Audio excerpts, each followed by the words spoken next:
Right. ఎక్కడ చూసినా కూడా శివాజీ వ్యాఖ్యలు ఒక ఎత్తు అయితే, మరో పక్క అనసూయ చేసిన వ్యాఖ్యలు అండ్ లేటెస్ట్గా నాన్వేష చేసిన వ్యాఖ్యలు. ఇక్కడ ముఖ్యంగా ఆడవాళ్ళ బట్టలు సరిగ్గా వేసుకోండి అని అంటే కొంతమంది ఆడవాళ్ళకి నచ్చని పరిస్థితి కనిపిస్తోంది.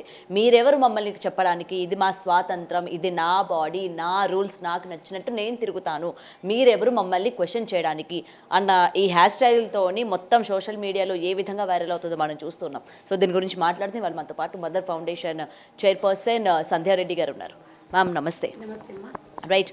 నా బాడీ నా ఇష్టం, మీకు చూసే అర్హత లేదు. ఒక ఇంటర్వ్యూలో మాట్లాడడం జరిగింది, నేను నగ్నంగా వెళ్ళినా అన్న తమ్ముడు వేరే వ్యక్తి ఎవరున్నా నన్ను వేరే భావనతో చూడకూడదు, మీరు ఒక చెల్లిలానో లేకపోతే ఒక స్త్రీమూర్తిగానో మీరు చూడాలి తప్ప, నేను నగ్నంగా నిల్చున్నా మీరు అట్లా మీ చూపు అన్నది చెడిపోకుండా ఉండాలి అంటే అక్కడ మీ చూపు తప్పు, విప్పుకొని తిరగడం నా తప్పు కాదు అన్నట్టు చేసిన వ్యాఖ్యలు ఏవైతే ఉన్నారో అసలు ముఖ్యంగా దీన్ని మనం ఎలా తీసుకోవాలి? ఇవాళ నాన్వేషన్ చేసిన ఆ యాక్షన్స్, ఆయన మాట్లాడిన మాటలు, ఇవాళ సారీ చెప్తే మొత్తం అయిపోయినట్టేనా?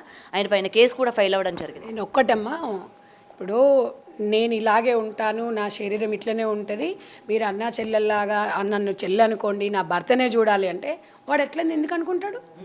వాడేమని కొద్దిసేపు మర్దలు అనుకుంటాడు, కొద్దిసేపు ప్రియురాలు అనుకుంటాడు, అది వాడిష్టం. నువ్వు చెప్పంగానే వాడు అంటే మొత్తం అంటే నేను ఇప్పుకొని చూపిస్తా కానీ నువ్వు మాత్రం నన్ను అట్లా అనుకోకంటే తోలు తీస్తారు, మర్దలు అంటారు, ఇంకా నా కొద్దిసేపు నీ భార్యను ఊహించుకుంటారు, ఇంకా ఏదో రకంగా ఊహించుకుంటారు. నువ్వు చెప్పంగానే ఈడ జడ్జిమెంట్ ఇవ్వడానికి నువ్వు సుప్రీంకోర్టు జడ్జివా? నువ్వు మాట్లాడేటప్పుడు మీనింగ్ ఉండాలి, సిగ్గు ఉండాలి. స్వేచ్ఛ స్వేచ్ఛ స్వేచ్ఛ అంటున్నావు, ఏం స్వేచ్ఛ నీకు? అంటే స్వేచ్ఛ అనేది అందులో కదమ్మా, స్వేచ్ఛ అనేది ఒక మగవాడితో సమానంగా ఆడది ఎదగాలి, అప్పుడు స్వేచ్ఛ. నీ కాళ్ళ మీద నువ్వు నిలబడు, నీకు ఇష్టమున్న తిండి తిను, నీకు ఇష్టమున్నట్టు పెళ్లి చేసుకో, నీకు ఇష్టమున్నది ఏదైనా చేసుకో, కానీ స్వేచ్ఛ అనేది మన భారతదేశంలో ఇంకా అంత స్థాయికి ఎదగలేదు. నువ్వంటే ఇప్పుకొని తిరిగినా నీకు నష్టం జరగదు, కానీ అందరు మధ్యతరగతి కుటుంబస్తులు ఉంటారు చాలామంది. స్వేచ్ఛ అంటే ఎట్లా స్వేచ్ఛనే? నీకు ఒక విషయం తెలుసా? ఇవాళ చనిపోయినాక కూడా ఒక డెడ్ బాడీని మగవాళ్ళ విషయంలో ఆచరణ అక్కడ లేకపోయినా ఆడవాళ్ళను చనిపోయిన శవాన్ని కూడా కనీసం ఒక పాట్ కూడా కనపడొద్దు అనే విధంగా మన భారతదేశ సంస్కృతి సాంప్రదాయం. అలాంటి సాంప్రదాయంలో నువ్వెట్లా పుట్టావు? నిజంగా నువ్వు ఒక సాంప్రదాయమైన కుటుంబంలోకి వెళ్ళి వచ్చినావు, నువ్వు ఎట్లా మారిపోయినావో నాకు అర్థం కాదు. ఒక విషయం అమ్మా, ఇవాళ మన ఇంట్లో గోల్డ్, బంగారం, డబ్బులు ఎన్నో ఉంటాయి మన దగ్గర, మనం ఇంట్లో భద్రంగా తాళం వేసుకొని వస్తాం. దేనికి వేసుకొని వస్తామండి? అవి జాగ్రత్తగా ఉండాలని.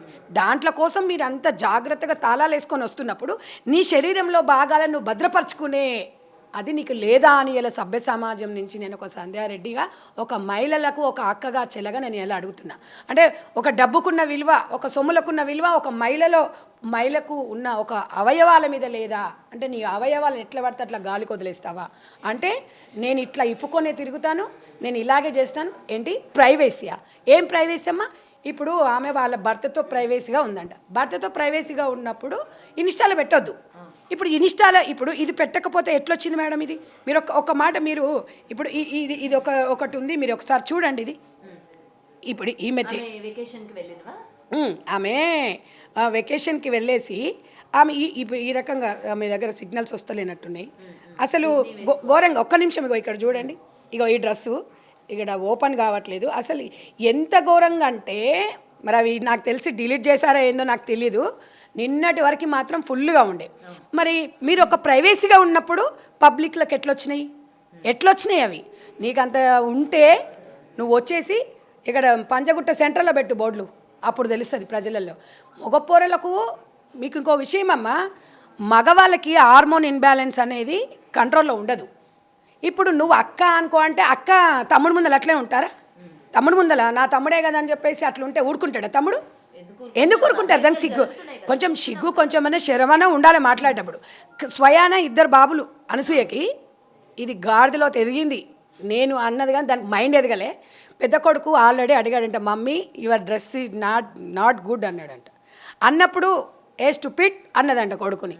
అంటే నీ కన్న కొడుక్కి నువ్వు వేసుకునే డ్రెస్ నచ్చలేదు అంటే సమాజంలో ఎట్లా నీ డ్రెస్ని ఎట్లా యాక్సెప్ట్ చేస్తారు? ఎందుకు నీకు డ్రెస్లోనే ఉందా స్వేచ్ఛ?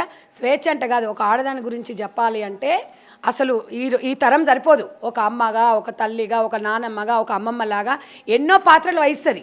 ఆడబిడ్డకున్న స్వేచ్ఛ స్వేచ్ఛ అంటే బట్టలు వేసుకొని బజార్లో తిరగంగానే కాదు, దానికి ఇంకా నువ్వు వచ్చి ఇంకా మరీ చెప్తున్నా. ఇంకొకటి నేను ఒకటి, శివాజీ తమ్ముడు ఏం చెప్పాడు, ఆడవాళ్ళు పద్ధతిగా ఉండమన్నాడు. ఇప్పుడు కురుక్షేత్ర యుద్ధంలో ద్రౌపది చీరను ఇప్పినప్పుడు యుద్ధాలు జరిగినాయి. ఇప్పుడు అట్లా కాదు, ఆడవాళ్ళని నిండు కప్పుకోండి అని మగవాళ్ళు చెప్పేసరికి యుద్ధాలు జరుగుతున్నాయి ఇక్కడ. అంటే ఇదే కదా అసలు ఏంది, ఏ ఇన్స్టా చూసినా, ఏ ఫేస్బుక్ చూసినా, ఏది చూసినా నిండుగా బట్టలు కప్పుకోమనేది మాత్రమే వస్తుంది ఇక్కడ. అంటే ఇది ఎంతవరకు అనేది ఒకసారి మనం ఆలోచించాలి. ఒకటమ్మా, నేనైతే ఒకటి చెప్పదలుచుకున్నా, మనం ఎంత ఎత్తుకెదిగినా మనం అంత ఒదిగి ఉండాలి. ఇవాళ అమెరికాకు మనం వెళ్ళామనుకో, శారీలో పోతే ఆర్ యూ ఇండియన్ అంటారు, అవునా?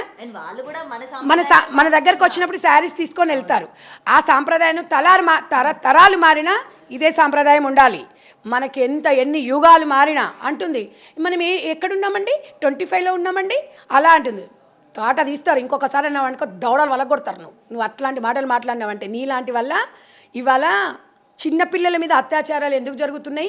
డ్రెస్సింగ్లో వాళ్ళు డ్రెస్ బాగానే ఉంటుంది కదా, 80 ఏళ్ళ ముసలమ్మ మీద లేదా అని అడుగుతున్నారండి. అయితే దానికి వీళ్ళందరికీ కూడా నేను ఒకటి సమాధానం చెప్తున్నా.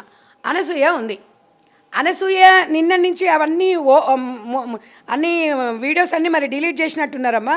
నేనైతే సేవ్ చేసుకున్నా మరి అవి రావట్లేదు.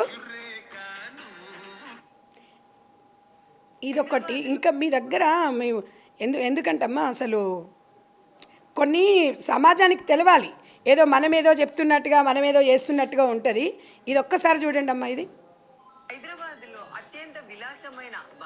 అసలు మీ దాంట్లో రావట్లేదు. ఒకటి జబర్దస్త్ దాంట్లో ఒకటి ఉంటే చూపించండి మేడం. అది నేను ఎందుకంటే అది ఓపెన్ కావట్లేదు. దాంట్లో ఏం చెప్పింది, మందు చూస్తే కిక్ అంటే మందు కాదు, అనసూయ చూస్తే కిక్కు రాదా అంటది. అనసూయ మీకు ఆ వీడియోస్ పెడతాను. అంటే అన్నదమ్ముళ్ళు అనుకోమన్నది. మరి అన్నదమ్ముళ్ళకి ఎట్లా కిక్ వస్తుందమ్మా ఒకసారి మీరు చెప్పండి. అంటే ఇంత ఘోరంగా ఇలాంటి సమాజంలో ఉన్నామా మనం అనిపిస్తుంది ఒక్కొక్కసారి. అసలు జబర్దస్త్ అంటేనే ఒక గలీజు వేదిక అది. అండ్ మేడం ఇంకొకటి, విమెన్ని ఆబ్జెక్టిఫై చేస్తూ ఉన్నారు, ఆబ్జెక్టిఫై చేస్తున్నట్టు మాట్లాడుతూ ఉన్నారు అని అన్నారు. మరి సో కాల్డ్ షోస్లోని ఆడవాళ్ళపైన డబుల్ మీనింగ్ డైలాగులు, డబుల్ మీనింగ్ చేస్తున్నారు. అక్కడ ఆబ్జెక్టిఫై నేను అదే చెప్తున్నా. సెన్సార్ బోర్డు ఎక్కడ పోయింది? ఇక్కడ మహిళా కమిషనర్ గారు కూడా సుమోటోగా తీసుకున్నారు నిన్న మన శివాజీ గారు అన్నప్పుడు. ఓకే, మీకు హ్యాండ్స్ అప్ చెప్తున్నాం. కానీ మరి ఎట్ ద సేమ్ టైం మరి ఇదే బట్టలు వేసుకొని మగవాళ్ళని రెచ్చగొడుతున్నప్పుడు మహిళా కమిషనర్ గారు ఎందుకు అనసూయని పిలిపించట్లేదు అని పురుష సమాజం అడుగుతుంది. శివాజీ గారిని పిలిచారు, తను మాట్లాడింది 100% రైట్. బట్ 2 వర్డ్స్ మాత్రం దొర్లాయి, దానికి సారీ చెప్పాడు. కానీ ఇవాళ మన మహిళా కమిషనర్ మీద మనకి నమ్మకం, గౌరవం ఏర్పడాలంటే ప్రకాష్ రాజ్ కూడా రావాలి, నాగబాబు రావాలి. నాగబాబు దగ్గరకు వస్తున్నా. అసలు ఈ అనసూయకి నాగబాబుకు లింక్ ఎక్కడమ్మా? దేనికి సపోర్ట్ చేస్తున్నావయ్యా నువ్వు?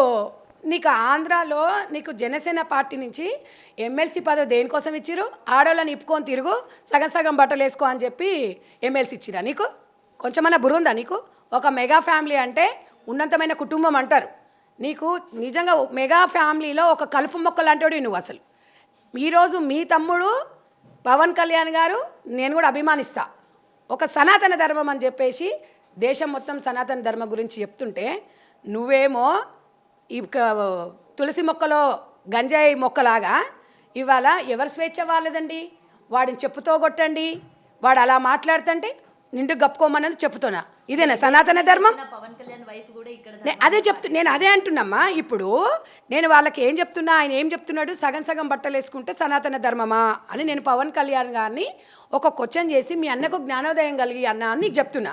అన్న పవన్ కళ్యాణ్ అన్న, మీరు మీ భార్య ఒక రష్యా నుంచి వచ్చిన మీ అడుగుజాడల్లో సనాతన ధర్మంతో పాటు ఆమె చీర కట్టుకొని మీకు 2 ఆడపిల్లలు ఉన్నారు, ఎంత చక్కగా డ్రెస్సింగ్ వేసుకుంటారన్నా? బుద్ధి లేదన్నా? యథా రాజా తదా ప్రజ అంటారు. ఇవాళ మీరెట్లా సనాతన ధర్మం అన్నారో మీ భార్య అంతే సనాతన ధర్మంతో నడుస్తుంది, మీ పిల్లలు అలాగే నడుస్తున్నారు. ఇదే మీ అన్నకు బుద్ధి లేదన్నా? ఎందుకు లేదు? ఇవాళ విచ్చలవిడిగా తిరుగు, రాత్రిలు తిరుగు, పబ్బుల పొంటి తిరుగు, 2 గంటల వరకు పబ్బుల దాగు, ఆనే బడు. ఇది స్వేచ్ఛ అట. ఎట్లా స్వేచ్ఛ?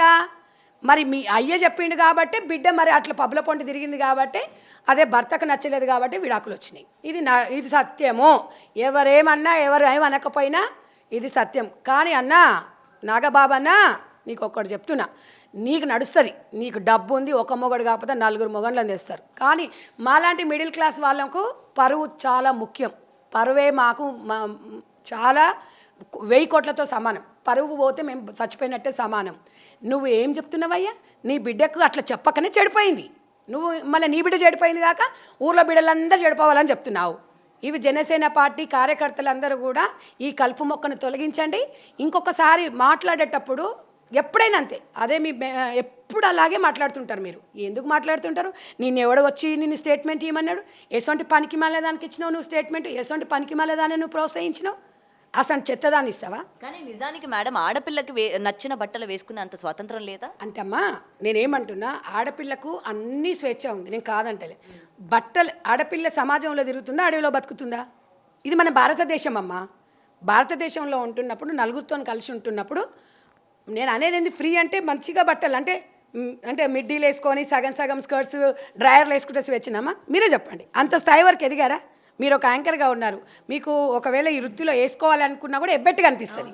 ఎందుకు అనిపిస్తుంది? అది ఎవరు మీకు చెప్పలేదు, మీ బ్లడ్లో ఉంది. అది మన భారతదేశ బ్లడ్లో ఉంది. మన సంస్కృతి సాంప్రదాయాలను తరాలు మారినా ఇలాగే ఉండాలి అనుకుంటాం. అడగకపోతే ఇట్లనే ఉంటుంది. కాబట్టి ఇవాళ నాగబాబు గారు, ప్రకాష్ రాజ్ ఇద్దరు, ఆయన ప్రకాష్ రాజ్ ఒక ఆయన ఉన్నాడు, ఆయన మంచినే చేసుకున్నావు, ఆయన 2వ పెళ్లి చేసుకున్నావు, పామ్ హౌస్లో వండుకున్నావు. మరి ఇదే బిగినీలు, ఇవే కడ్రాయర్లతో మీ భార్యను వేసుకొని బయటికి రమ్మని చెప్పు. అప్పుడు వచ్చి చెప్పు, మీకు ఏంటయ్యా మీరు పెద్ద స్టార్ హీరోలేనా? దేనికి స్టారు అంటే ఇచ్చలవిడి బట్టలు వేసుకొని, అంటే మీ పిల్లలు అయితేనేమో నిండు గప్పుకొని ఉండాలి, బయట బిడ్డలు అయితేనేమో ఓపెన్ చేసుకొని ఉండాలి. ఇదేనా చెప్పండి? ఇదేనా సమాజానికి నేర్పిస్తున్నారు? నాగబాబు గారు మాత్రం 100% మీ మహిళల మీద చేసిన వ్యాఖ్యలని ఇష్టలవిడిగా వేసుకోండి డ్రెస్సులు, మీకు నేను అండగా ఉంటాను అన్నాడు చూడు. ఈ వ్యాఖ్యలు మాత్రం ఉపసంహరించుకోవాలి, లేకపోతే మాత్రం అస్సలు ఒప్పుకునేది లేదు. మీరు మహిళా కమిషనర్ గారికి కూడా నేను ఒకటే చెప్తున్నాను, డెఫినెట్గా నాగబాబు గారిని కూడా మహిళా కమిషనర్ ముందు హాజరు కావాలి. ఎందుకు ఆ మాటలు అన్నారు? దానికి స్వేచ్ఛ. ఎక్కడ స్వేచ్ఛ అంటే నీ బెడ్రూమ్లో నువ్వు వేసుకో అమ్మా, నీ వ్యక్తిగతం అది, నిన్నెవరు అడగరు. నువ్వు బయట ప్రైవేట్గా బయట దేశాలలోకి వెళ్ళి స్విమ్మింగ్ చేయి, ఇంకేం చేసినా ఇన్స్టాలో పెట్టకు, పబ్లిక్లో పెట్టకు. నీ సొంతంగా పెట్టుకున్నంత వరకు ప్రైవేసీ, బయటికి వస్తే పబ్లిక్ అవుతుంది. పబ్లిక్లోకి వచ్చినప్పుడు ఎవరిని మనం ఏం తప్పు పట్టలేము. ఇప్పుడు నీ ఇష్టం నీ వాళ్ళు అన్నప్పుడు వాడినోరు వాడిష్టం. అది 100%. మగపిల్లలని చెడగొట్టేది ఎవరమ్మా? నేను అనేది ఏంటంటే మగపిల్లలని మనం అవకాశం ఇస్తున్నాం. ఇప్పుడు ఎవరైనా ఒక్కటి చెప్తున్నామ్మా ఎగ్జాంపుల్, చీర కట్టుకొని మన దగ్గరికి వెళ్తుంటే ప్రతి మొగాడు ఏమనుకుంటాడు? అబ్బా ఎంత బాగుంది, ఇలాంటి భార్య నాకు వస్తే బాగుండు అంటాడు. మరి అదే ఇట్లా సగం డ్రెస్ వేసుకొని కడ్రాయర్లు వేసుకొని పక్కకి వెళ్ళిపోతుంటే ఏమనిపిస్తుంది? అబ్బా దీన్ని ఒక్కరోజు అనుభవిస్తే బాగుండురా బాబు, దీంతో సహజీవనం చేయాలనిపిస్తుంది. చీరకి మనం వేసుకునే డ్రెస్సుని బట్టే కదా. అంటే ఎవడైనా సగం డ్రెస్సులు వేసుకునే దాని భార్య మగవాడి బుద్ధిని ఎందుకని క్వశ్చన్ చేయట్లేదు? ఒక్కటమ్మా, మగవాడి బుద్ధి అనేది, మగవాడికి హార్మోన్ ఇన్బ్యాలెన్స్ అనేది ఆధీనంలో ఉండవు. ఆడదానికి ఆధీనంలో ఉంటే కానీ మగవాడికి ఉండదు. ఆ సైంటిస్ట్ ప్రకారంగా చూసుకుంటే నీకు ఇవాళ మీరు అనసూయ అంటుంది నన్ను ఇలా అనుకోండి అంటే అది అనుకోవడానికి ఉండదు. అనసూయను చూసి అనసూయ లాంటి వాళ్ళు, ఇప్పుడు అనసూయ బయటకు వచ్చింది, చిన్మయ్య లాంటి వాళ్ళు బయటకు వచ్చి స్వేచ్ఛ అంటున్నారు, కానీ బరిదెగించి స్వేచ్ఛ అంటున్నారు, కానీ వీళ్ళంటి వాళ్ళు ఇంకా చాలామంది ఉన్నారు. అలాంటి వాళ్ళని చూసి మగవాడు సైకాలజీగా మైండ్లో మొత్తం డైవర్ట్ అయిపోతుంది. ఇది చూస్తూ మొత్తం మైండ్లో మొత్తం మైకన్ నిండిపోయి, ఎందుకంటే కొంతమంది డ్రగ్స్ తీసుకున్న వాళ్ళు ఉంటారు, తర్వాత గంజాయి మత్తులో ఉంటారు కదా, ఆ మత్తులో అనసూయనే కనిపిస్తుంటుంది. అనసూయ లాంటి వాళ్ళు డ్రెస్ వేసుకున్న వాళ్ళు కనిపిస్తున్నప్పుడు ఏం చేస్తాడంటే ఆ టైంలో వాడు పక్కన ఏ ఆడుతుంటే దాని దగ్గర పోయి ఈ అనార్థాలకు కారణమవుతారు. అక్కడ చిన్నపిల్లనా, 80 ఏళ్ళ ముసలామెనా, లేకపోతే ఈమె ఒక పెద్ద గొప్పింటి స్థాయి ఆమెనా, లేకపోతే వయసుతో సంబంధం ఉండదు. వాడు ఇలాంటి డ్రెస్సుల వల్లనే ఇప్పుడు కొన్ని మనం టీవీల ముందు మాట్లాడడం కూడా నాకు కొంచెం ఇష్టం అనిపిస్తలేదు. కొన్ని మూవీస్ కొన్ని అవి మాస్ మసాలా ఏదో అవి చూస్తుంటారు. ఎందుకు చూస్తుంటారండి? అంటే ఇలాంటివి మగవాళ్ళ బుద్ధి మార్చుకోవడం కాదు, మగవాడు హార్మోన్ ఇన్బ్యాలెన్సే కారణం. మగవాడి బుద్ధి అంటే మగ బుద్ధి, ఒకరి బుద్ధి అని అందరికి తెలిసిందే. మనం జాగ్రత్తగా ఉండాలి. ఇది నిప్పు అని మనకు తెలుసమ్మా. పోయి అందులో దుంకుతావా నువ్వు? ఏం చేస్తావు నువ్వు? ఒళ్ళు కప్పుకుంటాము, జాగ్రత్తగా ఉంటాము. అది నిప్పే కదంటే నీకు నిప్పుతో చెలగడితే మొత్తం అంటుకుంటావు. నేను అనేది ఏంటంటే ఎంత ఎత్తుకెదిగినా ఇంకొకటి దాని మొగడట దానికి సిగ్గుండాలి వాని మొగనికి షాపింగ్ కాదట ఈ డ్రెస్ బాగుంటుంది నువ్వు వేసుకో అంటాడంట వానికి ఎంత సిగ్గు లేదో మరి వాడు బయటకు మరి ఆడు ఎట్లా బయటకు వచ్చి మాట్లాడుతున్నాడు వానికి సిగ్గు శరం ఉండాలి అరే నీ పెళ్ళాన్ని నువ్వు చూడమంటే మందికి చూపిస్తాంటావేంద్రా సిగ్గుండదా నీకు ఏం మాట్లాడుతున్నావురా అసలు ఆడదాని సంపాదనతో అదో బతికేనారా నీది ఆడదాని సంపాదన సరిపోదారా 50 కోట్లు ఇల్లు కట్టుకున్నావు భక్తి ఛానల్ ఉన్నప్పుడు నీ భార్య ఎంత భక్తిగా ఉండే ముద్దుగా నిండుగా ఉండే ఈ అడ్డమైన షోలకు పంపించి నీలాంటి మొగడు ఎంకరేజ్ చేయడం వల్లనే ఎవడు చేయడు రా ఇట్లా ఏ మొగోడు పూటకు లేకున్నా ఏం లేదు కానీ నా భార్య నిండుగా ఉండాలి నా భార్య నేను తెచ్చి పెడితే తినాలి అంటది కానీ మళ్ళీ అట్లాంటి ఏమంటారు కొంతమంది వక్తలు ఉంటారు కదా ఆడోళ్ళు ఏంటమ్మా స్వేచ్ఛ లేదా ఆడదానికి స్వేచ్ఛ లేదా మేము ఇండిపెండెంట్ నేను అలా అనట్లేదు మగవాడు ఒక ప్రేమగానే నా భార్య బాగుండాలని కోరుకుంటాడు కానీ ఇప్పుడు జాబులు చేసే వాళ్ళందరూ చెడ్డవాళ్ళు ఇళ్ళల్లో ఉన్నవాళ్ళు మంచి వాళ్ళంటే నేను ఒప్పుకోను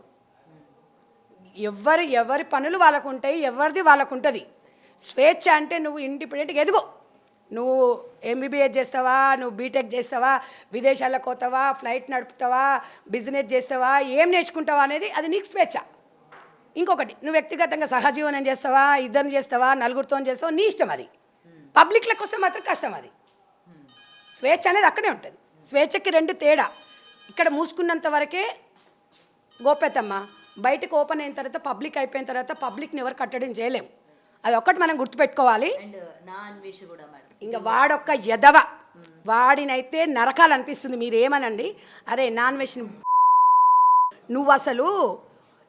నువ్వు ఒక గ్రామీణ ప్రాంతం నుంచి వచ్చినవురా శివాజీ మాటలు అంటే శివాజీ వాళ్ళ అమ్మ ఏం చేసిందిరా వాళ్ళ అమ్మని డాష్తో అన్నావు మరి నీ అమ్మని అన్నారా నీకు సిగ్గు శరమేమని ఉన్నదిరా అరే అవులగా నువ్వు రారా ఇండియాకి రా అంటే రావాయిగా నువ్వు ఇండియాకి రా అరే నువ్వు ఏడ ఉన్నా కూడా తీసుకొస్తావు నువ్వు ఇట్లనే లత్కోరు పనులు చేయి లత్కోరు మాటలు మాట్లాడు ఆడవాళ్ళ మీద నువ్వు ఎంత కామెంట్ చేస్తున్నావు నిన్న వాటర్ మీద ఏందిరా ఎదవా అసలు మీ భార్యని అందామన్నా అదొక ఆడపిల్ల మీ అమ్మని అందామన్నా ఒక ఆడపిల్ల నువ్వు చేసిన తప్ప మేము చేయలేము ఎదవా నీకు సిగ్గుశరం ఉండాలి అసలు నువ్వు ఎంత లత్కోరు అంటే నువ్వు ఇంత తొందరగా ఇంత ఎదిగిన ఒక మన తెలంగాణ అబ్బాయి అని అనుకున్నాం కానీ